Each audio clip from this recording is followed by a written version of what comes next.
রাগের মাথায় আপনি সন্তানকে বললেন তুই মর, ফেরেশতারা বলল আমিন। তোর ভবিষ্যৎ অন্ধকার, ফেরেশতারা বলল আমিন।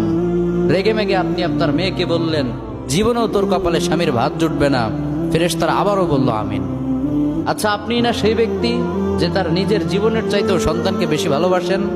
আপনি না সেই ব্যক্তি যে তার সন্তানের জন্য হাসতে হাসতে নিজের জীবনটাও দিয়ে দিতে পারেন? আপনি না সেই ব্যক্তি যে আল্লাহর কাছে নিজের চাইতেও সন্তানের জন্য বেশি দোয়া করে? তাহলে কি করে নিজের হাতে নিজের সন্তানের এত বড় ক্ষতি করতে পারলেন? Doesn't make any sense. Common sense বলতে কিচ্ছু নাই আপনাদের। আপনারা কি জানেন না আপনাদের রাগের মাথায় বদদোয়া করাগুলো ফেরেশতারা আমিন বলে? দাওয়াতুল ওয়ালিদ আলা ওয়ালাদি, বাবা মা তার সন্তানের জন্য যেই দোয়া করে সেটা ভালো হোক কিংবা বদদোয়া হোক, আল্লাহ সেটাই কবুল করে নেয়।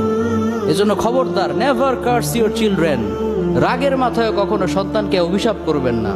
খুব বেশি রাগ উঠে গেলে তার জন্য উল্টা